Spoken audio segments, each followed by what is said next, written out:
Third world war में बहुत दिक्कत होगा, परमाणु ये चलाएगा सब। जिस दिन तृतीय विश्व युद्ध हो गया उस दिन यूएनओ भी खत्म। युद्ध, यूक्रेन युद्ध और इजराइल हमास युद्ध रुकने का नाम नहीं ले रहा है। फर्स्ट वर्ल्ड वार जब हुआ, प्रथम विश्व युद्ध, बहुत जन हानि हुई, लोगों की मृत्यु हुई फर्स्ट वर्ल्ड वार में बिना मतलब का। तो जब फर्स्ट वर्ल्ड वार खत्म हुआ तो अमेरिकी राष्ट्रपति वुडरो विल्सन उन्होंने लीग ऑफ नेशन का स्थापना किया 10 जनवरी 1920 को। 10 जनवरी 1920।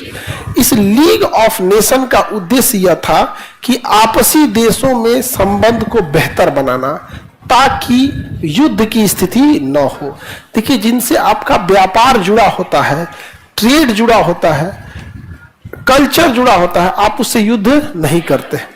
तो युद्ध कहीं ना कहीं एक होता है। अब जैसे भारत रसिया से युद्ध काहे करेगा?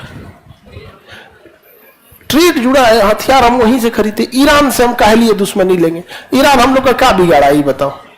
कुछ नहीं। ईरान इतना अच्छा से हर मुद्दे में भारत का साथ देता है। अपना बंदरगाह हम लोग को देके रखा हुआ है, चाबहार पोर्ट देकर रखा है। पाकिस्तान को काउंटर करने के लिए चाबहार पोर्ट बहुत जरूरी है। तो हम काहे युद्ध करेंगे?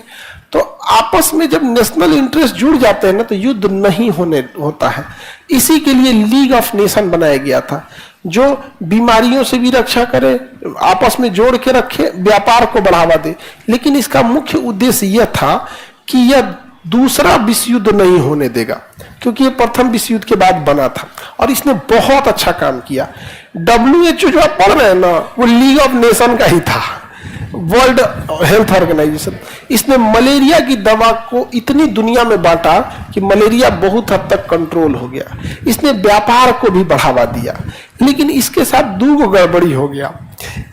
इसमें नियम यह था कि अगर कोई देश इसमें सदस्य बनना चाहता है तो उसे अपने संसद से प्रस्ताव पास करना पड़ेगा। किससे पास करना पड़ेगा?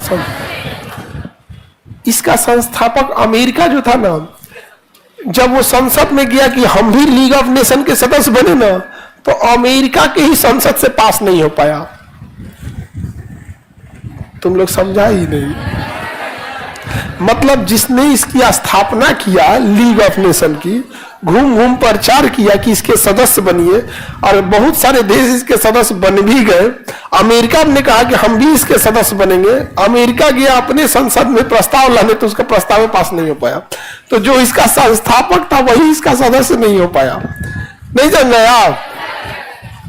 तो एक तो पहला इसका दिक्कत हो गया। दूसरा, इसमें द्वितीय विश्व युद्ध रोकने के लिए लक्ष्य तो बनाया गया था कि हमें द्वितीय विश्व युद्ध नहीं होने देना है, लेकिन किस तरीके से आप विश्व युद्ध नहीं होने देंगे?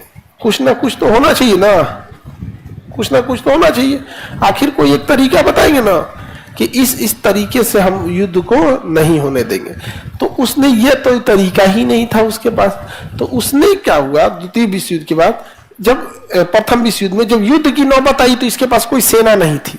तो लीग ऑफ नेशन की दो कमी, अमेरिका सदस्य नहीं बन पाया, दूसरा इसकी सेना नहीं थी, और अल्टीमेटली द्वितीय विश्व युद्ध हो गया।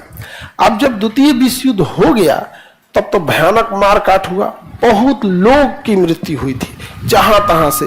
और भारत से पंजाब, सिंध, राजस्थान, हरियाणा, इस सब एरिया से 1 करोड़ के आसपास सैनिकों को तैयार किया गया था। उस एरिया में करोड़ों सैनिकों को तैयार किया गया, समझा गया। और जब युद्ध खत्म हुआ तो उन्हें डिसमेंटल कर दिया गया कि अब आपकी जरूरत नहीं है, घर जाइए। ये बताओ, समाज में जाएंगे तो क्या करेंगे? तो फौजी है, उसको ट्रेनिंग दी है। आज भी देखिएगा पंजाब हरियाणा वालों को, वो नॉर्मल आदमी भी फौजी की तरह बतियाएगा, क्योंकि उसके दादाजी फौज से क्या है, डिसमेंटल है, रिटायर नहीं, डिसेंबल कर दिया गया। मतलब अब फौज की जरूरत नहीं, युद्ध खत्म हो गया, क्या किया, डिसेंबल कर दिया। इसलिए देखिएगा, जब देश का विभाजन भी हुआ था तो उसी एरिया में ज्यादा मारकाट हुआ था, क्योंकि सब के सब क्या थे, फौजी ही थे यहां पर। तो हम लोग द्वितीय विश्व युद्ध भी झेले।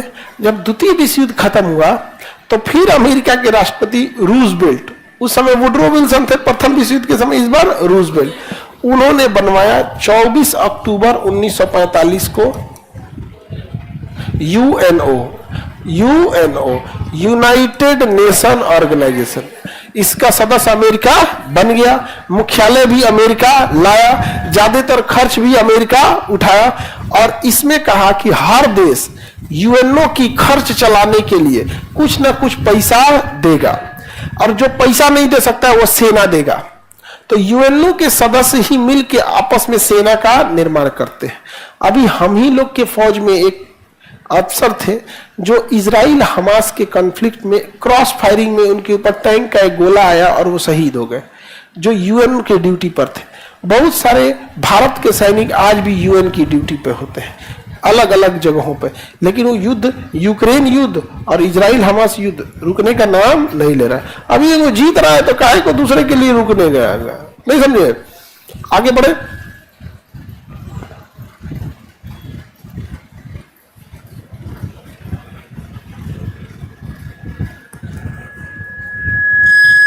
आगे बढ़ते हैं हम लोग। तो यूएनओ के पास अपनी सेना है, अभी अभी अपनी सेना है, अभी है, सारे लोगों से मिलकर अपनी सेना बना लेता है, अपनी सेना बना लेता है। अब देखते हैं हम लोग आगे। यूएनओ के 6 अंग बनाए गए। कितने अंग बनाए गए? एक का नाम रखा है जनरल असेंबली, जो सबकी बातें सुनता है। एक सुरक्षा परिषद, जो विश्व में शांति लाता है। एक सामाजिक आर्थिक परिषद, जो विकास, दवाई, मेडिकल, संस्कृति, धरोहर को रक्षा करता है। एक न्यास परिषद, जो चंदा इकट्ठा करता है। उसी में एक आ जाएगा आपका अंतर्राष्ट्रीय न्यायालय, बवाल हुआ तो न्याय को सुलझाएगा। और उसमें एक लास्ट में आ जाता है सचिवालय, जो सब में क्या करेगा? कोऑर्डिनेशन करेगा। तो यूएनओ में कितने अंग हैं? यूएनओ के कितने अंग हैं? 6। और यूएनओ में बहुत सारे, कितने अंग है बाबू? यूएनओ में कई भाषाएं भी बोली जाएंगी। कितनी भाषा होंगी? 6। अब इसमें कुछ वीटो पावर होंगे, एक एक करके समझते हैं। तो यूएनओ अभी तृतीय विश्व युद्ध होने दिया या रोक लिया है? और जिस दिन तृतीय विश्व युद्ध हो गया उस दिन यूएनओ भी खत्म। लेकिन थर्ड वर्ल्ड वार में बहुत दिक्कत होगा, सारी परमाणु चलाएगा सब थर्ड वर्ल्ड वार में। तो अब युद्ध की ओर धीरे धीरे बढ़ रहे हैं सब। कोई नहीं बढ़ रहे हैं सब बाबू, आपके नजर में ऐसा लग रहा है। आप देखो, प्रथम विश्व युद्ध में जो लड़ा था आज भी वही लड़ रहा है, द्वितीय विश्व युद्ध में भी वही लड़ा तो आज भी वही लड़ रहा है। नेपाल न प्रथम विश्व युद्ध में कुछ किया, भारत न प्रथम में किए, न द्वितीय में, न तृतीय में। हम लोग शांति कराएंगे, लोग हम लोग सबसे सही है, हम लोग क्या कराएंगे? शांति। कौन लेगा अपने ऊपर बवाल? तो यूएनओ का मुख्यालय कहाँ है? अब यहाँ बहुत सारी भाषाएं बोली जाती है, पूरी दुनिया से लोग आएंगे। 193 देश है यूएनओ में। कितने देश? अब आपको क्या लगता है 193 भाषा कोई समझ पाएगा? तो इसमें 6 भाषाओं को मान्यता दिया गया है। एक ब्रिटेन की अंग्रेजी, फ्रांस की फ्रेंच, स्पेन की स्पेनिश, अरब देशों की अरेबिक, रशियन और चाइनीज। रशियन और चाइनीज। यूएनओ में मान्यता प्राप्त भाषा इंग्लिश, फ्रेंच, स्पेनिश। ये तो इधर ही हो गया, इंग्लिश, फ्रेंच, स्पेनिश।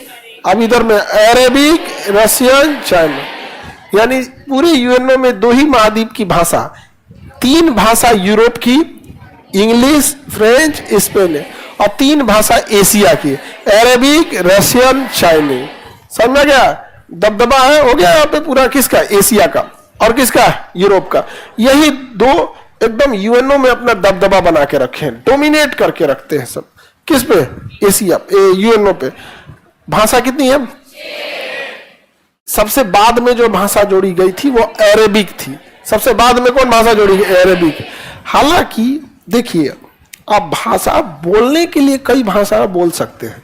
हम लोग बातचीत में भी कई भाषाएं बोल देते हैं। कोई भोजपुरी बोल देता है, कभी कभी मैथिली बोल देगा आदमी, उर्दू बोल देगा। लेकिन जब लिखने की बात आएगी तो हम लोग हिंदी या अंग्रेजी लिखते हैं। तो उसे लिखने वाली भाषा को कार्यकारी भाषा, एग्जीक्यूटिव लैंग्वेज कहते हैं।